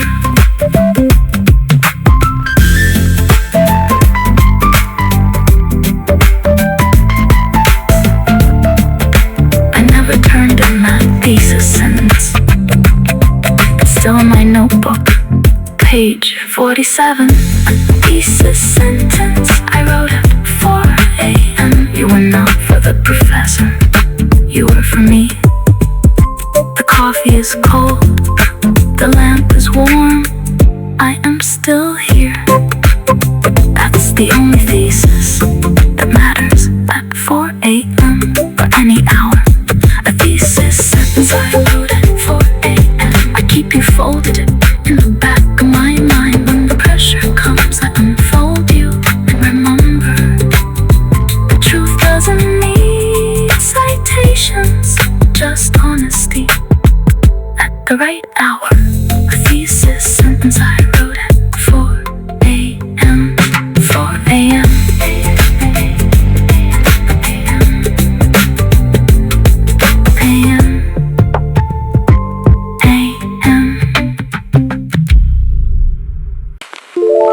A clock ticking faster, pages turning rapidly. Soft piano plays a tense, repeating minor progression. A deep, shaky breath. A kick enters on every beat, then a whisper. The exam is at 8 a.m. It's 4:47 now. The cram session before dawn is a different beast. Not studying, not learning, just the vow to survive the feast. The facts I should have known weeks ago is now a starvation diet. I highlight everything, nothing to slow. Panic is a kite I'm trying to keep from flying away. The cram session before dawn is a race against the sun. The gray light is starting to show its face. Through the blinds, I've been here since 2. The material is a blur, but something is sticking like Velcro. The cram session before dawn, the glue of last minute panic. The clock is ticking faster now. I read the same definition for the 5th time. The cram session before dawn, the sun is coming, the test is soon. The cram session before dawn, I'm a balloon filled with facts and fear. The cram session before dawn, the last frontier. The cram session before dawn. Highlight, recite, forget, relearn. The pages blur, the candle's gone. The only light is the sun's return. The cram session before dawn. I'm not learning, I'm surviving. The facts are a desperate fawn, running from the morning's arriving. The cram session before dawn. One more chapter, one more prayer. The exam is a distant lawn, and I'm a runner with no air. But I keep going, dawn is close. The cram session, the most honest ghost. I've abandoned the textbook for the study guide, abandoned the study guide for the flashcards, abandoned the flashcards for the tears I've cried. Onto the page, the panicked splashes of regret. Why did I wait? The cram session before dawn is a punishment and a gift to shift from slow learning to rapid. Con is ugly, but the rift opens something. The adrenaline is a key to a lock I couldn't pick at 2 p.m. The cram session before dawn, the spree of last minute focus. The stem of the flower of desperation blooms. The sun is higher now, the rooms are lighter. I close the book, I've done what I could. The cram session before dawn. The wood is chopped, the fire is small, but it's there. The cram session before dawn. Highlight, recite, forget, relearn. The pages blur, the candle's gone. The only light is the sun's return.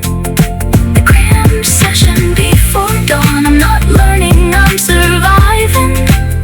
The facts are a desperate fawn, running from the morning's arriving.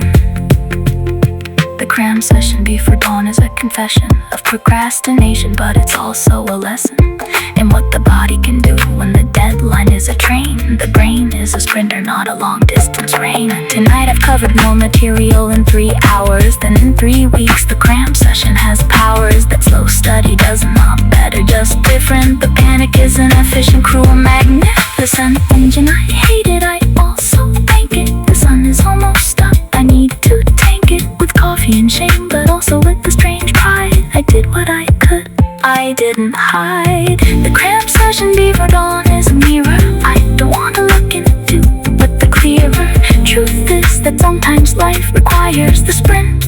The cram session, the last imprint on the memory before the test. I pack my bag, the sun is a sliver. The cram session is a flag of my failure to prepare, but also of my refusal to quit.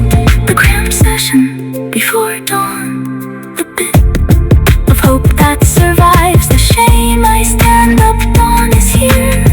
The cram session is over. The exam is near.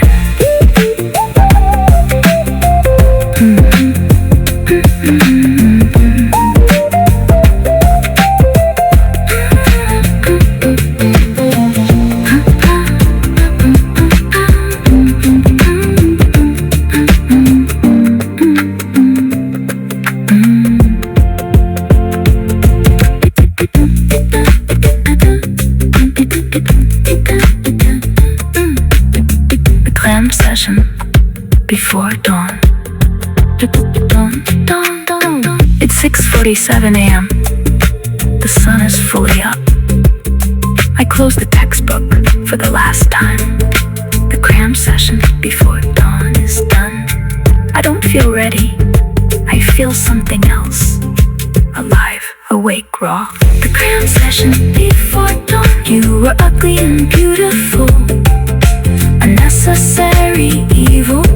I walk to the exam with the sunrise on my face. The facts are jumbled, but my heart is steady. The cram session before dawn taught me something, not about the material, about myself. I can survive the sprint, but next time I'll start sooner, probably. The cram session before dawn. I won't miss you, but I won't forget you. Cram session before dawn, dawn, dawn, dawn. Before dawn, dawn, dawn, dawn.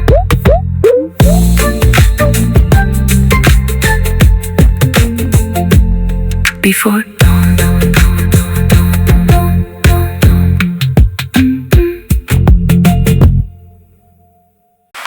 The sound of a pen scribbling heavily, then a long scratch of erasing. Rhodes piano plays a melancholic, drifting, a breath vinyl crackle.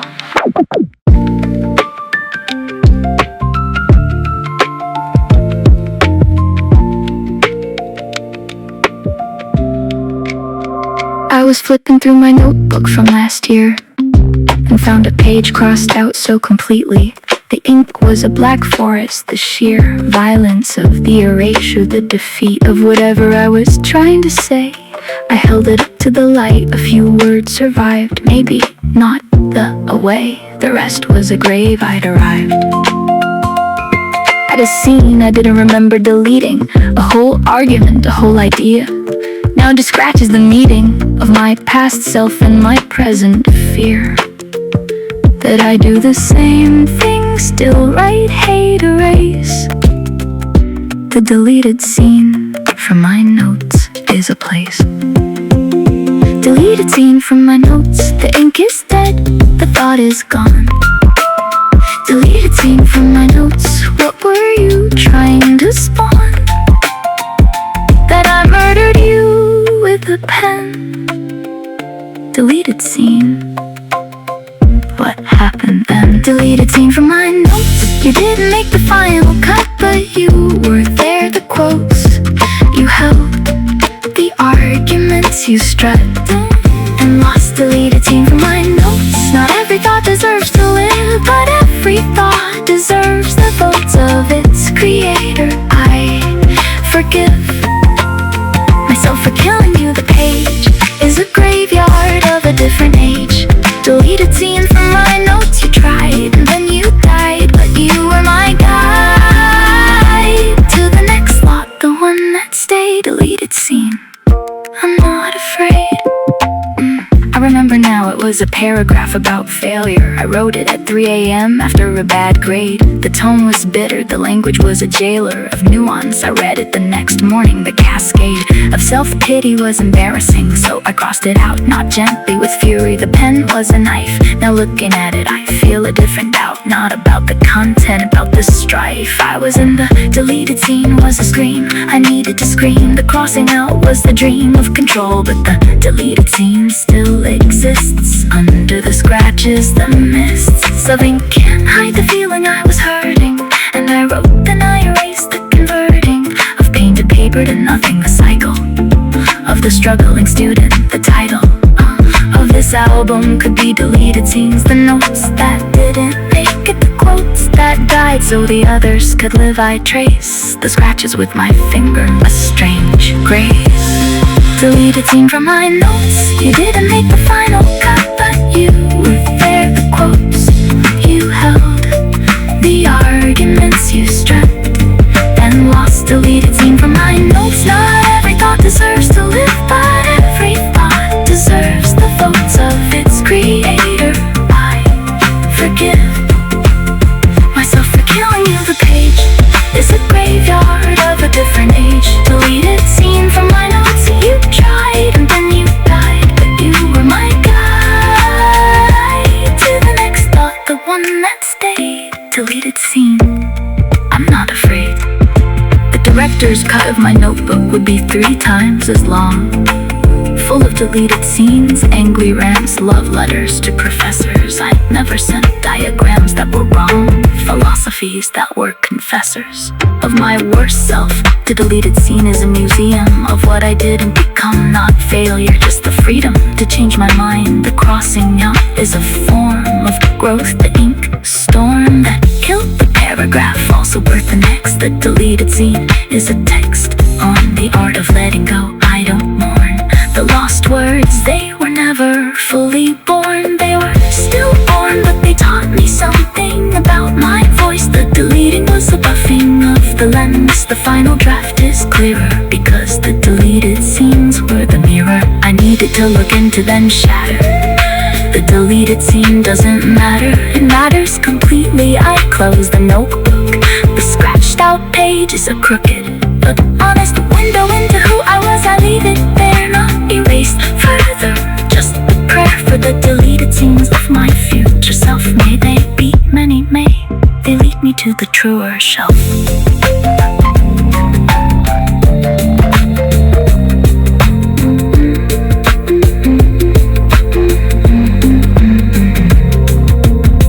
I find another deleted scene on the next page, crossed out diagonally red ink, a single surviving word.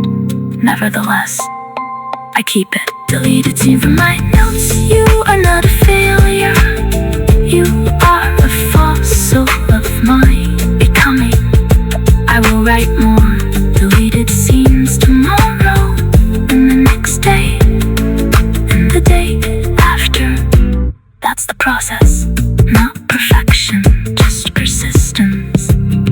Deleted scene from my notes. I see you now, not with shame, with gratitude, nevertheless.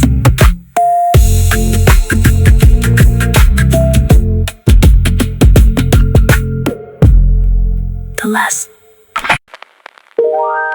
A deep, slow exhale. The sound of paper being set down gently. Acoustic piano plays a simple, releasing progression. A soft cymbal wash like a wave receding. A breath, then stillness.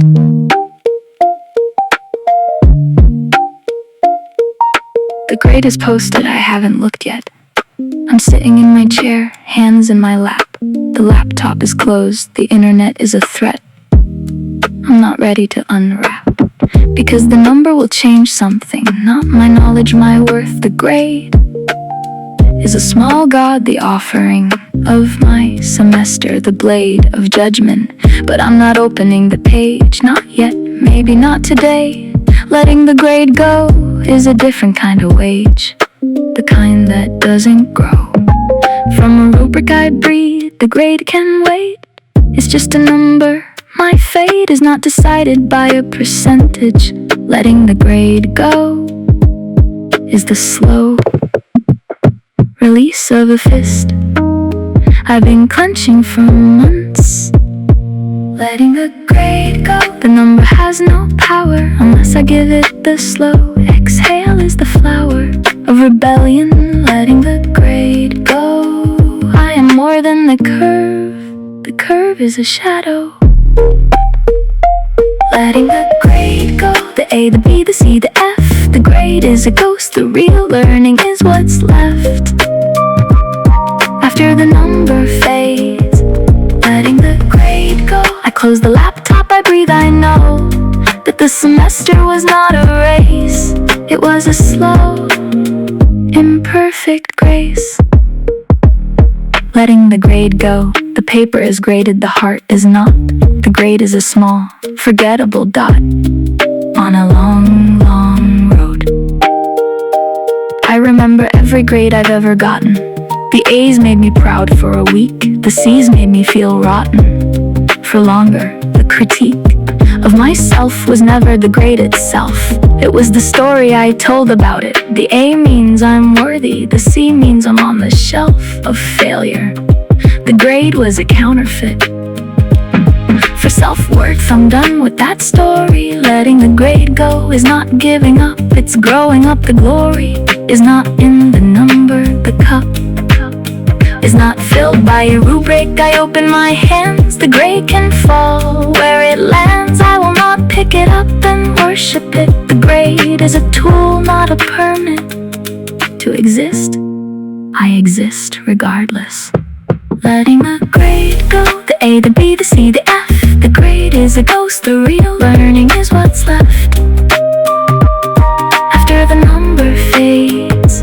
Letting the grade go, I close the laptop, I breathe, I know that the semester was not a race. It was a slow, imperfect grace. The philosopher said, the unexamined life is not worth living, but the over-examined grade is not worth giving. Your soul to I've given too much, to the rubric, the touch of the number on on my identity is a burn. I'm learning to cool, letting the grade go is a turn toward a different metric. Did I try? Did I show up?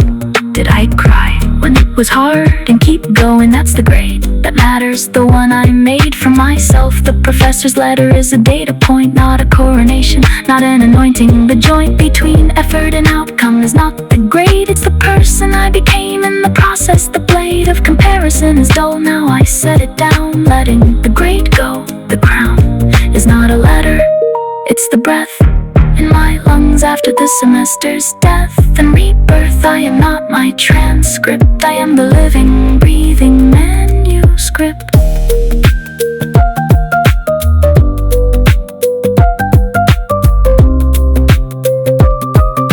I open the laptop. The grade is a B. I don't feel anything. Not disappointment, not relief, just stillness. Letting the grade go is not about the grade, it's about the letting go. The B is a bridge, I cross it. The other side is just more life. I close the laptop again. The grade is filed somewhere in a server. I'm here in my chair, breathing. The semester is over, the learning is not. Letting the grade go is letting myself stay, letting myself be enough. Not because of the number, because of the person who sat through the nights, the tears, the coffee, the panic, the small victories of understanding. The B doesn't see those, but I do. Letting the grade go. Goodbye number, hello me. Letting the grade go. Grade go, go, go, go,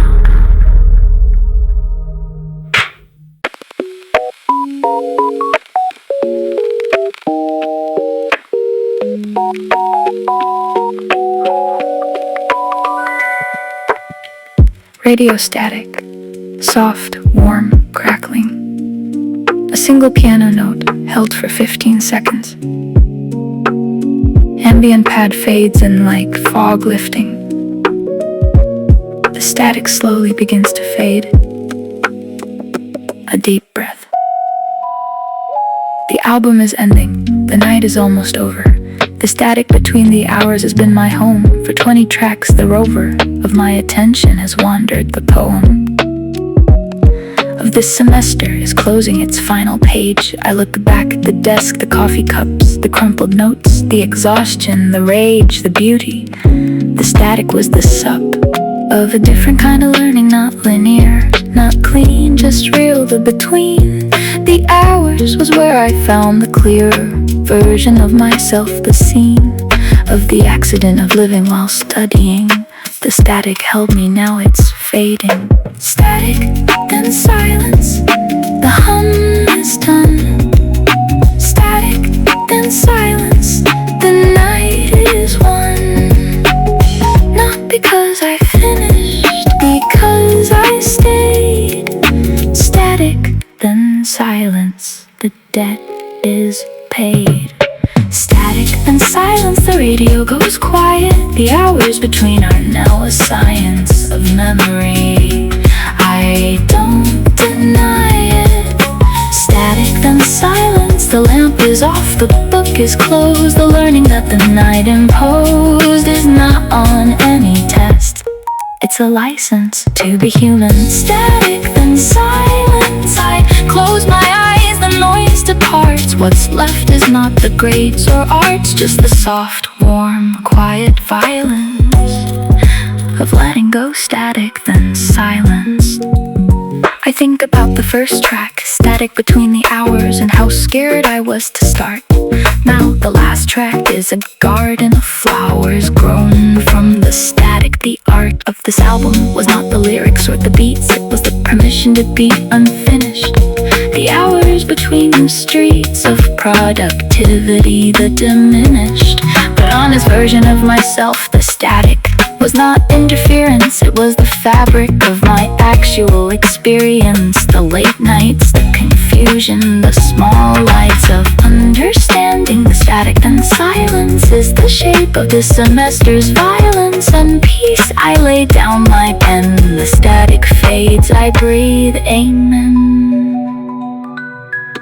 Static, then silence, the radio goes quiet. The hours between are now a science of memory, I don't deny it. Static, then silence, the lamp is off, the book is closed. The learning that the night imposed is not on any test, it's a license to be human. Static, then silence, I close my eyes, the noise departs. What's left is not the grades or arts, just the soft, warm, quiet violence of letting go. Static, then silence.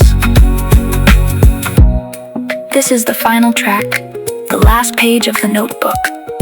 I look back at the 19 tracks before, each one a small hook into a different kind of shore. Track 1 was the static itself. Track 2 was the bus window geometry.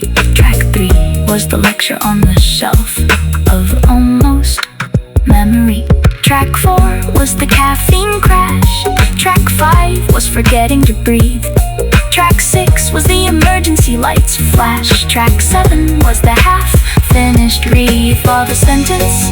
Track 8 was the neighbor's bass. Track 9 was the forgotten highlights, repentance. Track 10 was the footnotes face at 3 a.m. Track 11 was the Wi-Fi drop. Track 12 was the posted philosophies again. Track 13 was the snow on the rooftop. Track 14 was the second wind soft. Track 15 was sleeping on the page. Track 16 was the thesis aloft at 4 a.m. the wage of honesty. Track 17 was the crown before dawn. Track 18 was the deleted scenes journey. Track 19 was letting the gray go, gone. And now track 20, static, then silence. The album is a map of my survival, not a triumph, just an alliance with the real, the arrival. At the end of the static, the silence is not empty, it's full of everything I couldn't say. Until now, the static was a sentry, it kept me honest. The silence is the day. After the long night, I close my eyes. The static fades, the silence rises.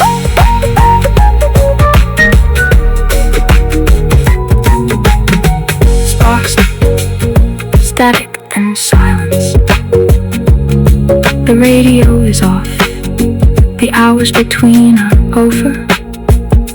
The sun is rising somewhere, I don't need to see it to know it's there. Static, then silence is not an ending, it's a transition from the noise of becoming to the quiet of being. I am not the static, I am not the silence. I am the one to listen to both for 20 tracks, for one semester, for one life. Static, then silence. Thank you for holding me. Thank you for the thank you for the end. Static, then silence. Silence. Silence. Silence. Silence. Static, then silence. The radio goes quiet. The hours between are now a science of memory, I don't deny it. Static, then silence. The radio goes quiet. The hours between